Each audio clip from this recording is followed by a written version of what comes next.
Welcome to the Further Light Podcast, presented by Wisconsin Freemasonry, helping you accomplish your Masonic goals through education and more light. And now, I present to you, Brother Chris Ludke.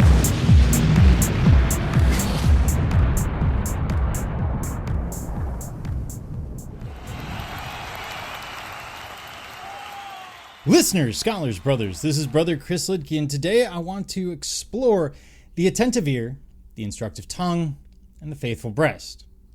These are ideas that we see in Masonry, and yet we don't discuss all that often, although I did at one point in an interview with Worshipful Brother Pat Choka, probably in season 2 or 3. So we're going back to that idea today to kind of look at it from a high point, that 30,000 foot perspective. And again, this is an interpretation. This is not the only way to understand these tools or these ideas.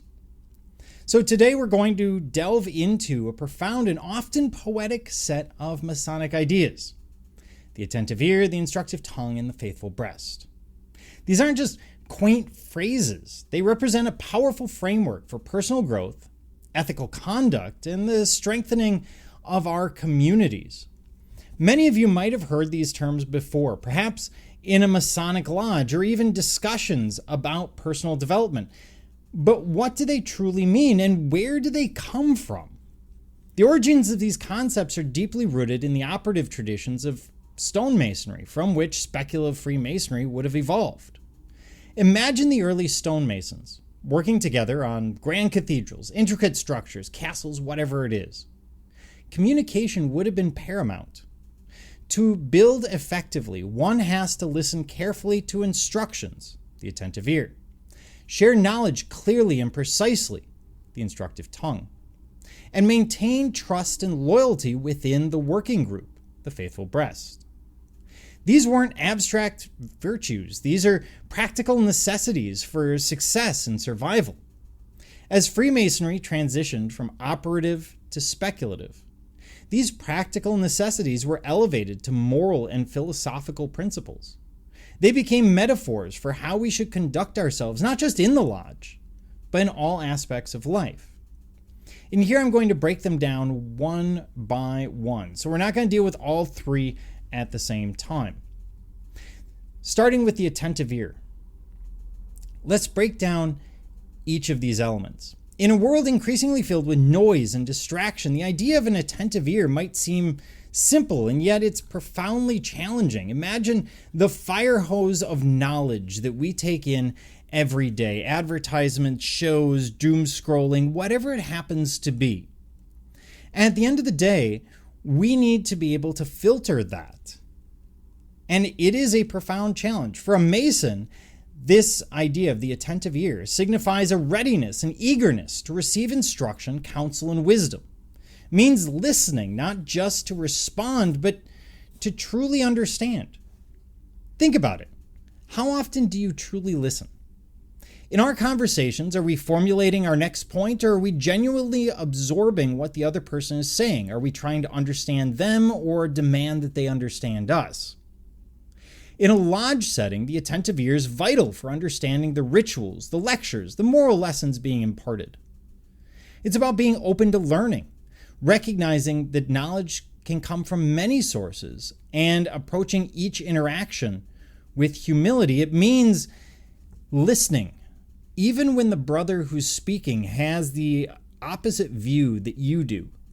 You need to take it in. You need to understand it, so that you don't disrespect them by simply, borrowing a popular term these days, invalidating their idea.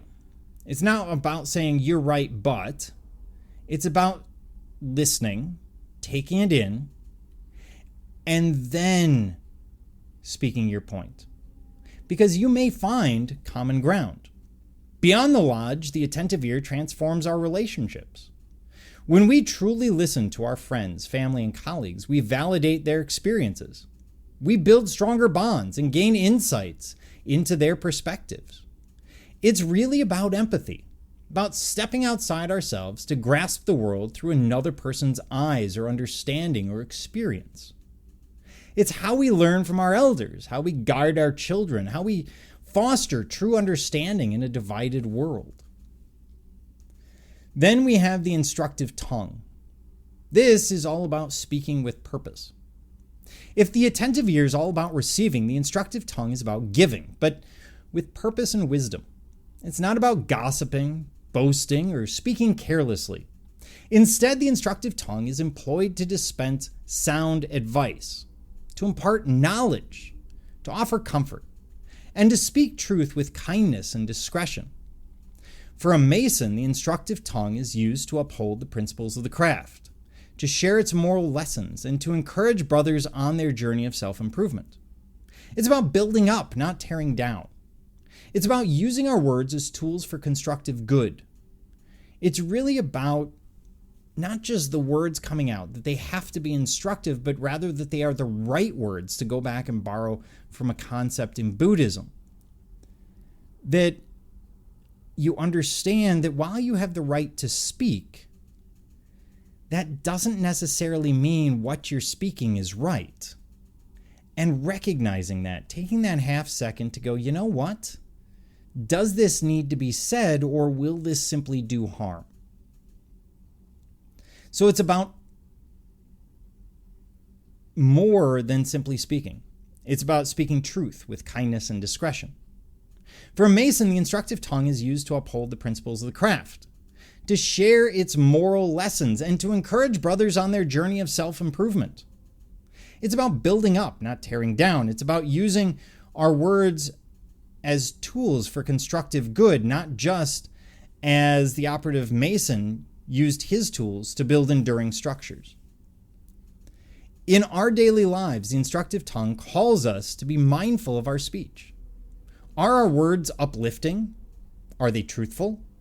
Are they delivered with compassion? It's about choosing our words carefully, recognizing their power to heal or to wound, to inspire or to discourage. It's about offering guidance when appropriate, sharing our experience to help others, and articulating our thoughts clearly and respectfully, even in disagreement. The instructive tongue is a powerful instrument for education, mentorship, and positive influence. Finally, we arrive at the faithful breast. The faithful breast is a repository of trust, loyalty, and integrity. It's where the secrets of our hearts are kept, where confidences are held sacred, and where our principles reside. For a mason, the faithful breast means guarding the secrets of the craft, not out of exclusivity, but out of a commitment to the integrity of the institution and the privacy of its members. More broadly, it signifies reliability, trustworthiness, and a steadfast commitment to our word. This concept extends far beyond lodged secrets. The faithful breast represents our capacity to be true with ourselves and to others. It's about keeping our promises, standing by our convictions, and being a person of honor. It's about being a safe harbor for others, knowing that they can confide in us without fear of betrayal or judgment. In life, the faithful breast is the bedrock of all meaningful relationships. It's what allows us to form deep friendships, to build strong families, and to contribute to a cohesive society.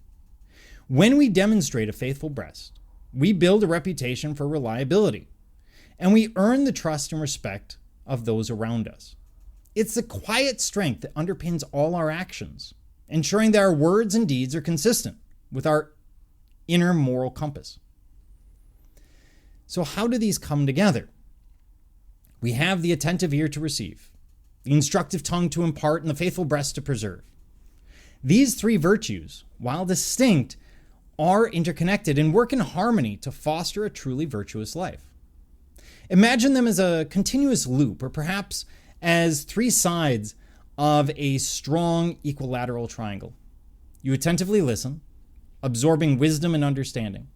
This enables you to use your tongue instructively, sharing that wisdom and guidance with others.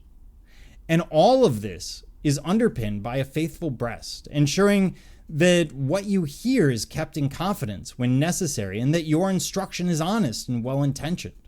and that your actions are consistent with your virtues and your values. When these three elements are cultivated together, they create a powerful synergy. We become better learners, better communicators, and more trustworthy individuals.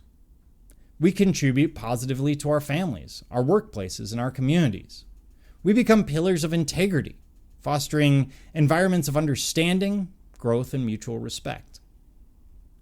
In a world that often values instant gratification and superficial connections, the Masonic emphasis on the attentive ear, instructive tongue, and faithful breast reminds us of the profound power of intentional communication, genuine empathy, and unwavering integrity. These aren't just ancient ideas, these are practical tools for navigating the complexities of modern life. So as you go about your day, I encourage you to reflect on these principles. How can you be a more attentive listener? How can your words be more instructive and uplifting? How can you cultivate an even more faithful breast, becoming a beacon of trust and reliability for those around us? By striving to embody these virtues, whether you're a Mason or not, you're building a stronger foundation for your own life and contributing to more harmonious and enlightened existence, to a better world. Imagine what the world would look like if we all had the attentive ear, which could be read as critical thinking, as questioning, as simply listening with empathy to those things that we're told.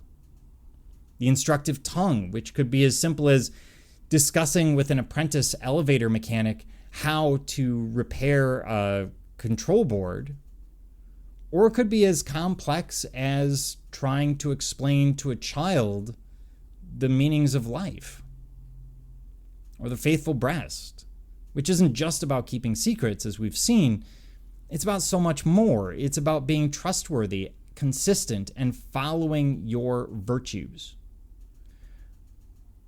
When we take these things together, they really speak to many of the universal virtues that we see in Freemasonry that could apply in any number of different situations, and many of them come from multiple traditions. These are incredibly important skills to have today. And I strongly recommend that you use that master's mirror, that self-reflection, to look at how you apply them. Can you improve them? Is there something you can do today to increase your use of the instructive tongue, the attentive ear, and the faithful breast? Thank you for joining me, Brother Chris Leakey, and the entire Further Light team on your quest to find more light through Masonry.